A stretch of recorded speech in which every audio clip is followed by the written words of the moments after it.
Did you know that a thriving European civilization in the Arctic simply vanished, leaving their churches and homes empty?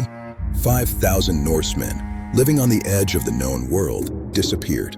But to understand the end, we must start at the bloody beginning. 982 AD, Iceland.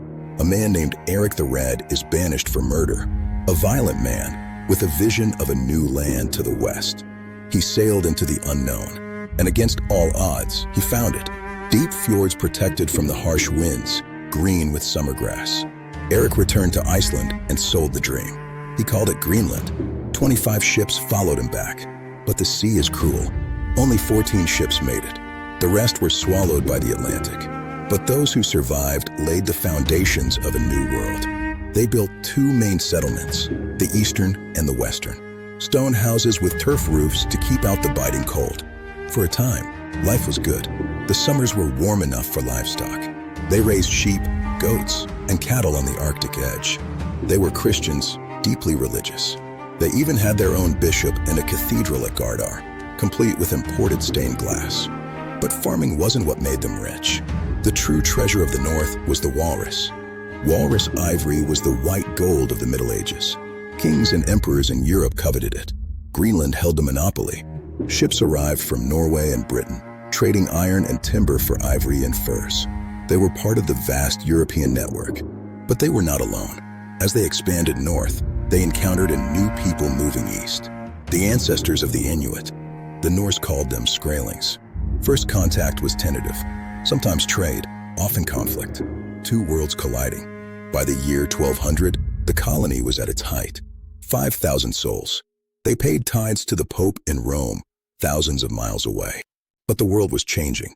The climate, which had been warm and inviting, began to turn. The winters grew longer. The Little Ice Age was beginning. The drift ice started to clog the fjords, making the voyage to Europe dangerous. Fewer ships came. Europe was dealing with its own problems, plague and war. Greenland was being forgotten. The price of ivory crashed as elephant ivory from Africa flooded the market. Their economy crumbled. The last bishop died. No new one was sent. The spiritual link to Europe was severed. They were on their own. Reports from the Western settlement stopped coming. A relief expedition found only empty houses and wild cattle. The Western settlement had fallen. Was it famine, plague, or did the conflict with the Thule reach a breaking point? The Eastern settlement stood alone. The ice was closing in, and the darkness was just beginning. This was the twilight of the Vikings. The Western settlement had fallen to the ice and the Skrælings. Now, the Eastern settlement stood alone at the edge of the world. 1408 AD. The last written record we have from Norse Greenland comes from this stone church at Valsøy, a wedding. Sigrid and Thorstein were married here. There was feasting, laughter, and law. It seemed like civilization would last forever. 2 years later, in 1410, the ship that brought the news sailed back to Norway. The captain likely promised to return. He never did. No ship would return for hundreds of years. The Greenlanders were now completely cut off from the human race. As the climate worsened, their cattle died. They could have learned from the Inuit, who thrived in the cold, but they refused. Archaeologists studying their bones found something shocking. Despite living next to an ocean teeming with cod, they ate almost no fish. They were Europeans, farmers, Christians. To live like the Skrælings was to lose their souls. So they chose to starve as civilized men. Some theories suggest they were attacked, Basque whalers or English pirates, raiding the vulnerable settlement for slaves. Or perhaps the Thule simply moved south, occupying the outer fjords, cutting off access to the sea and the migratory seals. Farm by farm, the lights went out. Families died or fled to the central cathedral. Their world was shrinking to a single point. At the bishop's manor, they ate their prize hunting dogs. Then they ate the hooves of the cattle. Then silence. In 1540, a German ship was blown off course and landed here. They found the houses standing, empty and silent. They found only one body, a man, face down, worn out clothes, a rusted knife still in his hand. The last Viking. He had died alone, unburied. The last witness to a 500-year-old civilization that simply ceased to exist.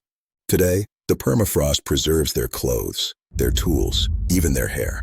Frozen snapshots of a desperate struggle. Did they sail to America? Did they merge with the Inuit? Or did they simply fade away into the Arctic night? But there is one more chapter. Clues suggest some may have escaped west, to a land of vines and timber, to Vinland. The eastern settlement was dead. The churches were empty. But was this truly the end of the Greenland Vikings? They knew what lay to the west. Centuries earlier, Leif Erikson had discovered a land of forests and wild grapes. Vinland. We know they were there. At Lance Aux Meadows in Newfoundland, we found their sod houses and iron nails. Proof of contact. For centuries, they likely sailed to Canada for timber, a resource Greenland desperately lacked. The route was known. The journey across the Davis Strait was treacherous, filled with icebergs and fog, but it was a path to survival. Centuries before, they had tried to settle Vinland, but failed. The land was rich, but they were outnumbered. They were driven out by the indigenous people, whom they also called Skraelings. But now, in 1450, they had nowhere else to go. As the ice closed in and Europe forgot them, did the last survivors make a desperate choice? To sail west into the unknown. Some historians believe they abandoned the dying colony and migrated deep into the North American interior.